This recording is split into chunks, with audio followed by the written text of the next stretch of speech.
2025 সালে এসে এআই দিয়ে কন্টেন্ট ক্রিয়েশন করা কতটা সহজ করে দিয়েছে এটা নিয়ে বলার কিছু নেই। সো আজকের ভিডিওতে আমি 3টি ইউজফুল ওয়েবসাইটের কথা বলবো। এমন একটি ওয়েবসাইট রয়েছে যেটির নাম বলবো, তার আগে এখন পর্যন্ত যারা আমাদের ইউটিউব চ্যানেলটি সাবস্ক্রাইব করেন নাই তারা চ্যানেলটি সাবস্ক্রাইব করে দিবেন। প্রথম যে ওয়েবসাইটটির কথা বলবো সেটির নাম হলো openart.ai। তো ওয়েবসাইটে আসার পরে ওয়েবসাইটটির ইন্টারফেস ঠিক এরকম দেখাবে। তো এখানে আমরা চাইলে পছন্দ মতো যে যেরকম চান সেরকম একটি ছবি নিতে পারবেন। তো এখানে আমি ছবির ডেসক্রিপশন একটি লিখে দিচ্ছি। আমি এআইকে একটি কমান্ড দিয়ে দিলাম, আপনাদের বলে দিলাম আমার কি ধরনের ছবি লাগবে সেটা আমি এখানে লিখে দিয়েছি।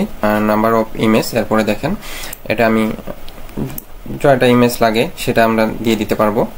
তো আমি একটা ছবি নিচ্ছি, সেক্ষেত্রে এখানে ক্রিয়েট, আমি যেরকমটা চেয়েছি ঠিক সেরকম হুবহু একটি ছবি জেনারেট করে দিয়েছে। এরপরে সেটাকে আমরা ডাউনলোড করে নিতে পারবো। জেপিজি, পিএনজি, মানে যেরকম ফরম্যাটে লাগে আপনি ছবিটি নিতে পারবেন। আমি জেপিজি ফরম্যাটই নিচ্ছি।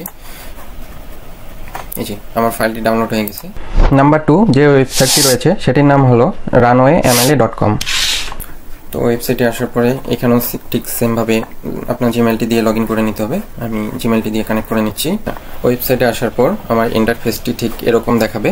এখানে আমরা ভিডিও জেনারেট করব। তো কী ধরনের ভিডিও জেনারেট করব সেটা হলো, যে ধরনের আপনি ভিডিও চান সেটার একটি শর্ট ডেসক্রিপশন এখানে লিখে দিবেন, এআই আপনাকে সে ধরনের ভিডিও জেনারেট করে দিবে। তো আমরা এর আগে যে ইমেজটি নিয়েছি ঠিক সেটার উপরে একটা ভিডিও কন্টেন্ট রেডি করব। তো এখানে ভিডিও সেকশনে অপশনে দেখেন উপরে ভিডিও অপশনে গিয়ে এখানে সিলেক্ট করতে হবে। তো সিলেক্ট অ্যাসেটে গেলাম, এরপরে ফাইল আপলোড। আমরা যে এর আগে এআই থেকে ইমেজটি জেনারেট করেছি সেটা আপলোড করছি। তো আমরা এআইকে কমান্ড দিয়ে দিলাম এই ইমেজের উপরে আমার ভিডিওটি লাগবে। তো ভিডিও কি ধরনের হবে, তো এখানে একটি শর্ট ডেসক্রিপশন লিখে দিব। আমরা এআইকে বোঝাবো যে আমার এই ধরনের ভিডিও লাগবে। নিচে ভিডিও লেন্থ আমি 10 সেকেন্ড করে দিলাম, এরপরে জেনারেট। এই দেখেন আমার ভিডিও রেডি করে দিয়েছে এআই। নাম্বার 3 সর্বশেষ যে ওয়েবসাইটটি রয়েছে সেটির নাম হলো